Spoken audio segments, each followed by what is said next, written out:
എനിക്ക് ഏറ്റവും തൃപ്തികരമായ എൻ്റെ അവസ്ഥ എന്ന് പറഞ്ഞു കഴിഞ്ഞാൽ മരുന്നുകളെല്ലാം നിർത്തി. ഡയബറ്റീസിന് കഴിച്ചുകൊണ്ടിരുന്ന ഇഞ്ചക്ഷൻ, അതായത് ഇൻസുലിൻ ഇഞ്ചക്ഷൻ 30 രാവിലെ 30 യൂണിറ്റ് വൈകുന്നേരം എടുത്തു, അത് നിർത്തി. അതിൻ്റെ കൂടുതൽ ഇരയിരണ്ട് ടാബ്ലറ്റ് ഉണ്ടായിരുന്നു, അതും നിർത്തി. മറ്റ് ചില രോഗങ്ങളും പ്രഷറിന് മരുന്ന് കഴിക്കുന്നുണ്ടായിരുന്നു അതിൻ്റെ പേരിൽ, പിന്നെ ബ്ലഡ് തിന്നർ, ഇങ്ങനെ 3-4 മരുന്നുകളും കഴിക്കുന്നുണ്ടായിരുന്നു, അതും നിർത്തി. കംപ്ലീറ്റ് മരുന്നും നിർത്തി. എനിക്ക് മെഡിക്കൽ സ്റ്റോറിൽ പോകേണ്ട ആവശ്യമില്ല. അതാണ് ഏറ്റവും വലിയ ഗുണം ഞാൻ കാണുന്നത്. ഈവൻ തൈറോയിഡ് അങ്ങനെ വന്നു കഴിഞ്ഞാൽ അങ്ങനെ മാറും ഇന്നുവരെ ഞാൻ വിശ്വസിച്ചിട്ടില്ല. ക്ഷീട് വന്നു കഴിഞ്ഞ് ഒരു മരുന്ന് കൊടുക്കാതെ എൻ്റെ തൈറോയിഡിൻ്റെ ടെസ്റ്റ് ചെയ്തിട്ട് ലെവൽ താഴേക്ക് വന്നിട്ടുണ്ട്.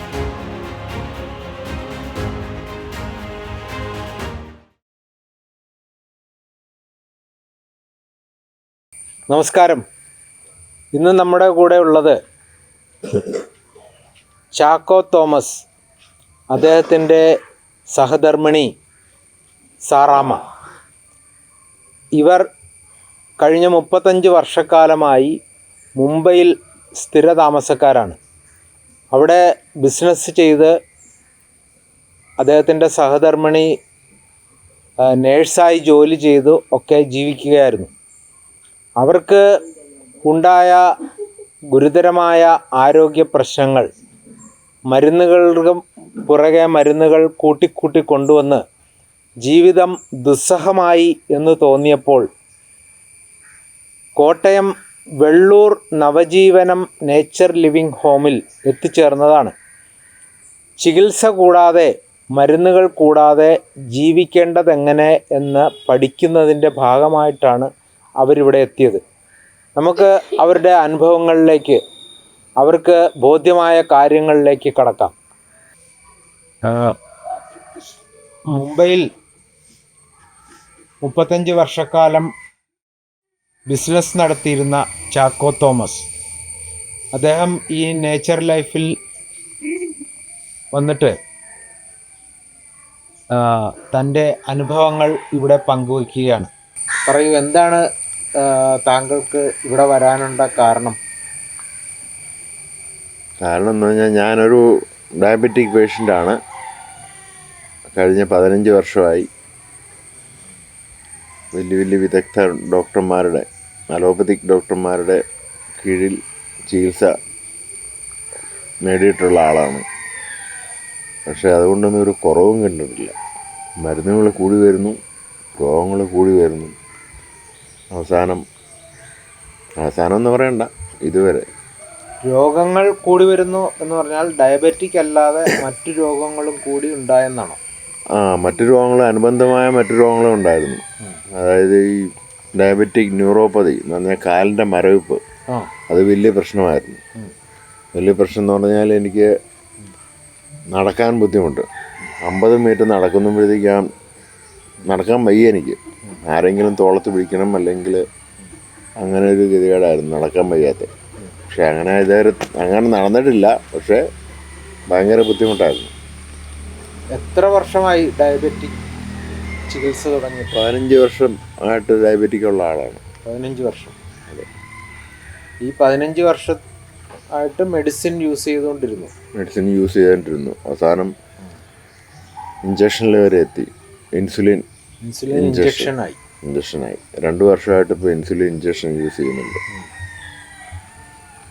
രാവിലെ 30 യൂണിറ്റ്, വൈകുന്നേരം 30 യൂണിറ്റ്. ഇതിൽ നിന്ന് ഞാൻ മടുത്തപ്പോൾ ഞാൻ അന്വേഷണമായി, ഇത് എവിടെ നിന്ന് എങ്ങനെ മാറിക്കിട്ടും. എന്നെ ചികിത്സിച്ചുകൊണ്ടിരുന്ന ഡോക്ടർമാരുടെ അടുത്ത് പോയി അവരോട് ചോദിച്ചു, ഇങ്ങനെ എന്താ ചെയ്യുക, അത് റിവേഴ്സബിൾ ആണോ? അല്ല, ഇത് ഒരിക്കലും റിവേഴ്സബിൾ അല്ല.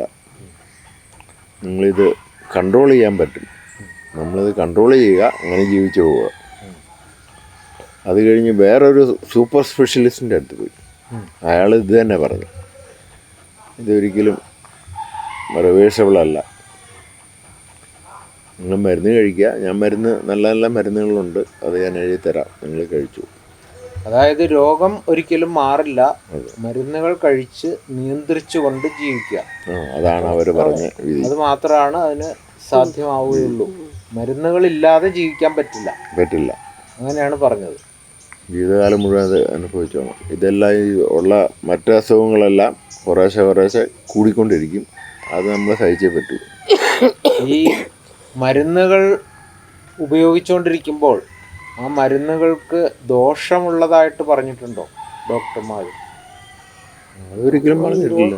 നല്ല നല്ല മരുന്നാന്നേ അവർ പറഞ്ഞിട്ടുള്ളൂ. ഇത് നല്ല മരുന്നുകൾക്ക് യാതൊരു ദോഷവുമില്ല. മരുന്നുകളെ കൊണ്ട് ദോഷമൊന്നും ഉണ്ടാകത്തില്ല തന്നെയാണ് പറഞ്ഞത് അല്ലേ? അത് വിശ്വസിച്ചാണ് നമ്മൾ മരുന്ന് ഉപയോഗിച്ചുകൊണ്ടിരുന്നത്. പിന്നെ എന്തിനാണ് മരുന്ന് വേണ്ട അല്ലെങ്കിൽ ഇല്ലാതെ പോകാം? അതായത് ഇത് സുരക്ഷിതമാണെങ്കിൽ പിന്നെന്താ പ്രശ്നം? സുരക്ഷിതമാണെന്ന് എനിക്ക് തോന്നിയിട്ടില്ല. അതെന്താ അങ്ങനെ തോന്നാൻ കാരണം? കാലിന്റെ മറവിപ്പ് കൂടി അതായത് രോഗാവസ്ഥ കൂടി വരുന്നു, മറ്റുള്ള പ്രശ്നങ്ങളും കൂടി. ഇനി കുറച്ച് ദിവസം കഴിയുമ്പോഴത്തേക്ക് എൻ്റെ കൈക്ക് തുടങ്ങും. അത് കഴിഞ്ഞ് എൻ്റെ കാഴ്ചക്ക് പ്രശ്നം വരും. അത് കഴിഞ്ഞ് വേറെ എന്തെങ്കിലും വരും. അന്നേരം പറയോ ഇത് കൺട്രോളിലാണ്, നിങ്ങൾ ഇച്ചിരി മരുന്ന് കൂടുതൽ കഴിക്കും, ഇഞ്ചക്ഷൻ കൂടുതലെടുക്കും, ഇപ്പോൾ 2 നേരം എടുക്കുന്ന 3 നേരം ആക്കുക, അതൊക്കെ അവർ പറയത്തുള്ളൂ. അതിൽ നിന്ന് എനിക്ക് എങ്ങനെയെങ്കിലും രക്ഷപ്പെടണം. അതിനുള്ള അന്വേഷണത്തിലാണ് ഈ നേച്ചർ ട്രീറ്റ്മെൻറ്റിനെ പറ്റി, ട്രീറ്റ്മെൻ്റ് അല്ല, നേച്ചർ ലിവിങ്ങിനെ പറ്റി അറിയാനിട വന്നു. അതായത് നിങ്ങൾ ഇവിടെ എത്തിയത് നവജീവനം നേച്ചർ ലിവിങ് ഹോമിലേക്കാണ്, ആശുപത്രിയിലേക്കല്ല. അപ്പോൾ ആശുപത്രിയിൽ പോയാൽ പിന്നെ മരുന്നുകൾക്ക് മാത്രമേ നമ്മളെ കൊണ്ടുപോകാൻ കഴിയുള്ളൂ. അപ്പോൾ മരുന്നില്ലാതെ ജീവിക്കാൻ നേച്ചർ ലിവിങ് ആണ് ആവശ്യം എന്ന് മനസ്സിലാക്കിയാണ് ഇവിടെ എത്തിയത്. അപ്പോൾ ഇവിടെ വന്നപ്പോൾ എന്തായി സംഭവം? ഇവിടെ വന്നപ്പോൾ ഡോക്ടറോട് ചോദിച്ചു, വിവരങ്ങളും മനസ്സിലാക്കാൻ ശ്രമിച്ചു. 2 ദിവസം ഞാൻ അതേപ്പറ്റി ശരിക്കും ആലോചിച്ചു. എന്നിട്ടുള്ള ഡോക്ടർ രമേശൻ അതെ ചോദിച്ചു. അദ്ദേഹത്തിൻ്റെ വാക്കുകളിൽ കൂടി എനിക്ക് മനസ്സിലായി ഇതൊരു വഴിയാണ്, ഇതൊരു പുതിയ വഴിയാണ്, നമ്മൾ ഉപയോഗിക്കാത്ത വഴിയാണ് എന്നുള്ളത് തോന്നിയപ്പോൾ എനിക്ക് വിശ്വാസം വന്നു. 2 ദിവസം ഞാനും എൻ്റെ അനിയനും ഒക്കെ കൂടി ഇരുന്ന് ശരിക്കും ആലോചിച്ചു, ഇതെങ്ങനെയാണ്, ഇതുവരെ കേൾക്കാത്തതാണുള്ളത്. അപ്പോൾ എൻ്റെ റിലേറ്റീവ്സ് ഇവിടെ 1-2 പേര് ഇവിടെ ഒന്ന് ചികിത്സിച്ച് പോയിട്ടുണ്ട് മുമ്പ്. അവരോട് ഞാൻ ചോദിച്ചു ഉപദേശം. അവർ പറഞ്ഞു ഞങ്ങൾക്ക് ഗുണം കിട്ടിയിട്ടുണ്ട്, ചേട്ടന് ഗുണം കിട്ടില്ല. അവര് ചികിത്സിക്കണോ അതോ ലൈഫ് സ്റ്റൈൽ മാറ്റാനോ? എന്തുവാ?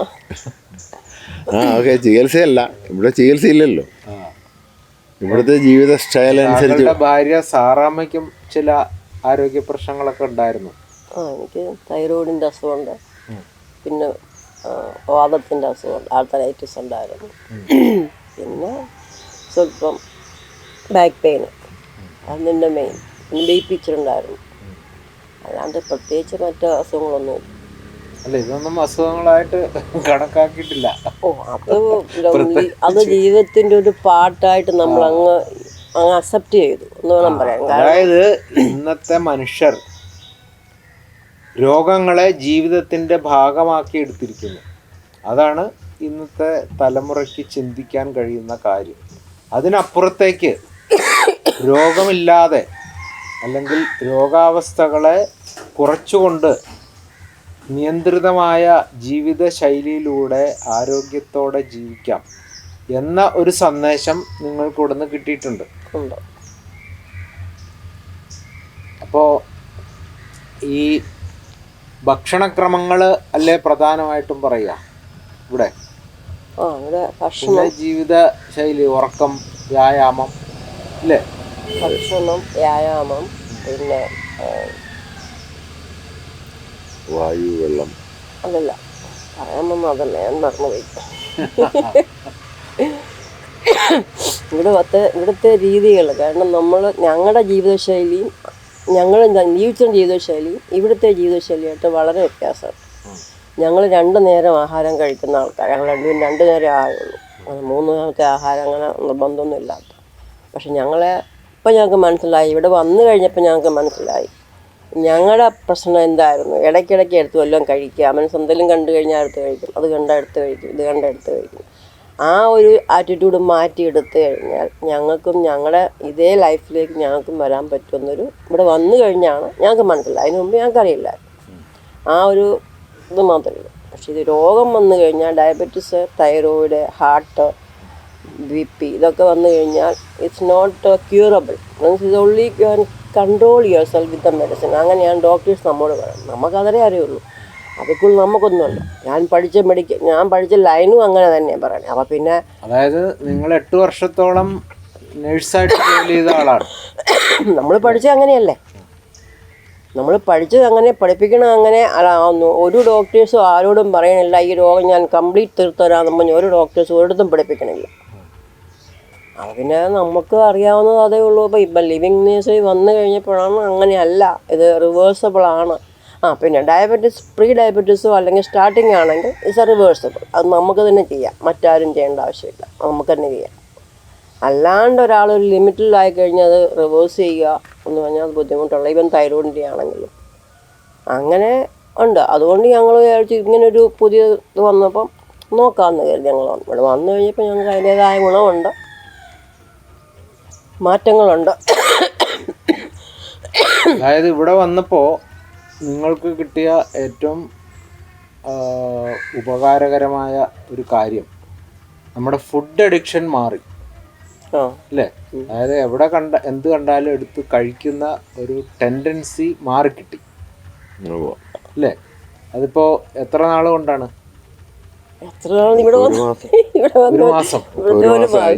ഒരു മാസക്കാലം കൊണ്ട് തന്നെ വർഷങ്ങളായിട്ട്, പതിറ്റാണ്ടുകൾ കൊണ്ട് നമ്മൾ അനുവർത്തിച്ചു വന്ന ദുശ്ശീലങ്ങൾ, ഇപ്പോൾ ഭക്ഷണം വേണ്ടതിലധികം കഴിക്കുക, കാണുമ്പോഴൊക്കെ എടുത്ത് തിന്നുക, അസമയങ്ങളിൽ ഭക്ഷണം കഴിക്കുക, ഇതൊക്കെ ഒരു ദുശ്ശീലമാണെന്ന് ഇന്നത്തെ തലമുറ മനസ്സിലാക്കുന്നില്ല.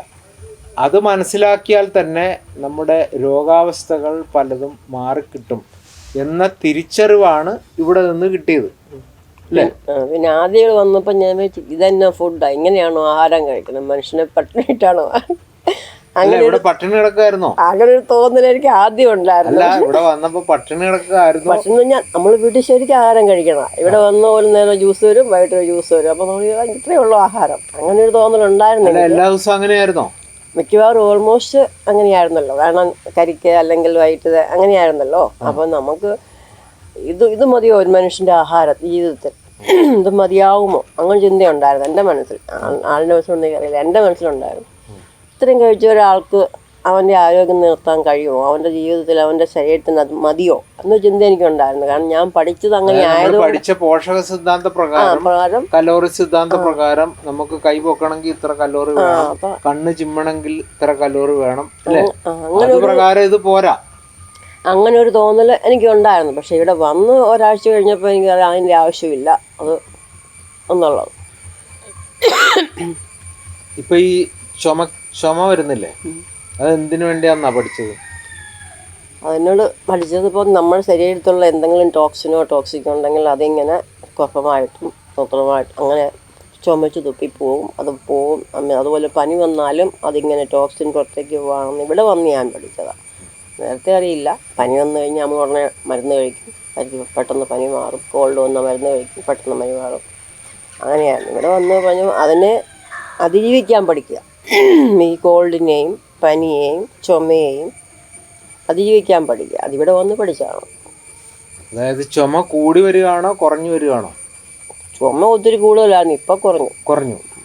ഓക്കെ. അപ്പോൾ രോഗങ്ങളെ കുറിച്ചുള്ള അബദ്ധധാരണകൾ മൂലമാണ് നമ്മൾ പലപ്പോഴും ചികിത്സകൾ ചെയ്ത് രോഗങ്ങളെ സങ്കീർണമാക്കുന്നത്.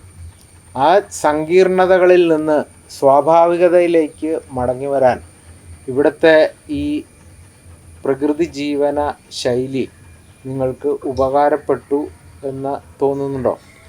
തീർച്ചയായിട്ടും രണ്ടുപേർക്കുണ്ട്. ഇപ്പോൾ വയസ്സെത്രയായി? എനിക്ക് 74. അപ്പോൾ ഇത്രയും പ്രായമുള്ള ഒരാൾക്ക് പോലും പലപ്പോഴും നമ്മളോട് പലരും പറയുന്നത്, പ്രായമായി കഴിയുമ്പോൾ ശരീരത്തിൻ്റെ ശേഷി, അവയവങ്ങളുടെ ശക്തി ഒക്കെ നഷ്ടപ്പെട്ടിട്ട് അല്ലെങ്കിൽ കുറഞ്ഞിട്ട് രോഗം വന്നാൽ വിദഗ്ധമായ ചികിത്സകളിലൂടെ മാത്രമേ ജീവിക്കാൻ കഴിയൂ, അല്ലെങ്കിൽ അത് അപകടകരമായ അവസ്ഥയിലേക്ക് പോകും. പക്ഷേ ഈ ഡയബറ്റിക് ന്യൂറോപ്പതി എന്നുള്ള അവസ്ഥയിൽ നിന്ന് പോലും ഒരാൾക്ക് രക്ഷപ്പെട്ടു വരാൻ കഴിയുന്നു ഈ പ്രായത്തിലും എന്നത് ശരിക്കും ഈ ലോകത്ത് ഇത്തരം അനുഭവമുള്ളവർ പറയുന്നത് വഴിയാണ് സന്ദേശമെത്തൂ. കാരണം ഇത് ചികിത്സാശാസ്ത്രങ്ങൾക്ക് അവരുടെ മാർക്കറ്റിങ്ങിന് അത് തടസ്സമാകും എന്നതുകൊണ്ട് തന്നെ ഇത് കൂടുതലായി പ്രചരിപ്പിക്കപ്പെടില്ല. ഇപ്പം നിങ്ങൾക്കത് അനുഭവം വന്ന സ്ഥിതിക്ക് അത് നമുക്ക് മറ്റുള്ളവരോട് പറയാം. അതിലപ്പുറം നമുക്കൊന്നും ഇതിൽ ചെയ്യേണ്ടതുമില്ല. താങ്കൾക്ക് ക്രിയാറ്റിൻ ലെവല് കൂടുതലല്ലായിരുന്നു? യെസ്, വന്നപ്പോൾ കൂടുതലായിരുന്നു. അത് ഈ മരുന്നുകൾ കഴിച്ചിട്ടാണ് അത് കൂടി വരുന്നത്. മരുന്നുകൾ കൂടുതൽ കഴിച്ചിട്ടാണ് അത് ക്രിയാറ്റിൻ ലെവൽ കൂടി വരുന്നതെന്ന് ആരെങ്കിലും ഡോക്ടർമാർ പറഞ്ഞിട്ടുണ്ടോ? ഇല്ല, ഡോക്ടർ പറഞ്ഞത് അങ്ങനല്ല. ഡയബറ്റീസ് ഉള്ള ഒരാളിന് കിഡ്നിയെ എഫക്റ്റ് ചെയ്യാം, ക്രിയാറ്റിൻ ലെവൽ കൂടാം. അപ്പം നമ്മൾ അത് കേട്ടു, നമുക്കതേ അറിയുള്ളൂ. അല്ല മരുന്ന് കഴിച്ചതുകൊണ്ടാണ് ക്രിയാറ്റിനും കൂടിയതെന്നൊരു ഡോക്ടറും പറയില്ല, പറഞ്ഞിട്ടുമില്ല. പക്ഷേ ഡയബറ്റീസ് ഉള്ളത് കൊണ്ടാണ് നിങ്ങളുടെ ക്രിയാറ്റിൻ ലെവൽ ഇങ്ങനെ ഇരിക്കണേ. അപ്പോൾ അതനുസരിച്ച് നിങ്ങൾക്ക് അതിനുള്ള മരുന്നുകൾ തരുമല്ലാതെ അതിന് വേറെന്താ റെമഡിയാ, വേറെന്താ പോംവഴിയാ, അതൊന്നും നമുക്കറിയില്ല. അതായത് ഇവിടെ നമ്മൾ ജീവിതശൈലി മാറ്റിയപ്പോൾ ഈ 1 മാസം കൊണ്ട് തന്നെ ക്രിയാറ്റിൻ ലെവലിലും പുരോഗതി, അതായത് അതിൻ്റെ അളവ് കൂടുന്ന ആ ടെൻഡൻസി കുറഞ്ഞു. ഇപ്പോൾ ക്രിയാറ്റിൻ ലെവല് നോർമലായി അല്ലേ? അപ്പോൾ അത് ഇവിടെ വന്ന് 3 ആഴ്ചക്കുള്ളിൽ ക്രിയാറ്റിൻ ലെവല് നോർമലായി. അപ്പോൾ സാധാരണ പറയും ക്രിയാറ്റിൻ കൂടിയ ആൾ പഴങ്ങൾ കഴിക്കാൻ പാടില്ല, വേവിക്കാത്ത ആഹാരങ്ങൾ പച്ചക്കറികൾ കഴിക്കാൻ പാടില്ല, അപ്പോൾ അത് അപകടകരമാവും എന്ന് പല ഡോക്ടർമാരും ഒക്കെ പറയാറുണ്ട്. ഈ യൂട്യൂബിലൊക്കെ അത് പറഞ്ഞു കൊടുക്കാറുണ്ട്. പക്ഷേ ഇവിടെ ഇരിക്കുന്ന ഈ ദമ്പതികൾ ഈ വേവിക്കാത്ത ആഹാരങ്ങൾ, ഈ മെഡിക്കൽ സയൻസ് പറയുന്നത് പ്രകാരം ക്രിയാറ്റിൻ ലെവൽ കൂടും എന്ന് പറഞ്ഞ ഭക്ഷണങ്ങൾ കഴിച്ചുകൊണ്ട് ഇരുന്നിട്ടാണ് ക്രിയാറ്റിൻ ലെവൽ കുറഞ്ഞത്. ഇപ്പം നിങ്ങൾ ജ്യൂസ് മാത്രം കഴിച്ച് തുടങ്ങി, എന്നിട്ട് ഇപ്പോൾ എന്താ കഴിക്കുന്നത്? അപ്പം ഞാൻ ഇന്നലെ ആഹാരം തന്നു, സോളിഡ് ഫുഡ് ഇന്നലെ കിട്ടും. സോളിഡ് ഫുഡ് ആണ് കഴിച്ചത്. അപ്പോൾ സോളിഡ് ഫുഡ് കഴിച്ച് ആരോഗ്യത്തോടെ പോകാൻ വേണ്ടിയുള്ള തയ്യാറെടുപ്പാണ് യഥാർത്ഥത്തിൽ നമ്മുടെ ഫ്രൂട്ട് ഡയറ്റ് അല്ലെങ്കിൽ ജ്യൂസ് ഡയറ്റ് ഒക്കെ കൊണ്ട് ഉദ്ദേശിക്കുന്നത്. മറ്റെന്തെങ്കിലും പറയാനുണ്ടോ? എനിക്ക് ഏറ്റവും തൃപ്തികരമായ എൻ്റെ അവസ്ഥ എന്ന് പറഞ്ഞു കഴിഞ്ഞാൽ മരുന്നുകളെല്ലാം നിർത്തി. ഡയബറ്റീസിന് കഴിച്ചുകൊണ്ടിരുന്ന ഇഞ്ചക്ഷൻ, അതായത് ഇൻസുലിൻ ഇഞ്ചക്ഷൻ 30 രാവിലെ 30 യൂണിറ്റ് വൈകുന്നേരം എടുത്തു, അത് നിർത്തി. അതിൻ്റെ കൂടുതൽ ഇരണ്ട് ടാബ്ലറ്റ് ഉണ്ടായിരുന്നു, അതും നിർത്തി. മറ്റ് ചില രോഗങ്ങളും പ്രഷറിന് മരുന്ന് കഴിക്കുന്നുണ്ടായിരുന്നു, ലേശം പ്രഷറുണ്ട് അതിൻ്റെ പേരിൽ, പിന്നെ ബ്ലഡ് തിന്നർ, അങ്ങനെ 3-4 മരുന്നുകളും കഴിക്കുന്നുണ്ടായിരുന്നു, അതും നിർത്തി. കംപ്ലീറ്റ് മരുന്ന് നിർത്തി. ഇനിയിപ്പോൾ ഞാൻ മെഡിക്കൽ സ്റ്റോറിൽ പോകേണ്ട ആവശ്യമില്ല. അതാണ് ഏറ്റവും വലിയ ഗുണം ഞാൻ കാണുന്നത്. പിന്നെ അതുപോലെ തന്നെ ഇമ്പോർട്ടൻ്റ് ആയ കാര്യമാണ്, എനിക്ക് നടക്കാൻ സാധിക്കില്ലായിരുന്നു. ഒരു 10 അടി വയ്ക്കാൻ എനിക്ക് ബുദ്ധിമുട്ടായിരുന്നു. ഇവിടെ നിന്ന് അങ്ങോട്ട് നടക്കുമ്പോഴത്തേക്കും വേച്ച് പോകുന്ന പോലെ ബാലൻസ് കിട്ടത്തില്ല. ബാലൻസ് ഇല്ലാണ്ട് നമുക്ക് നടക്കാൻ പറ്റില്ല, അങ്ങനെയായിരുന്നു. ഇപ്പോൾ എനിക്ക് ഞങ്ങൾ റെയിൽവേ സ്റ്റേഷൻ വരെ ഞാൻ പോയി.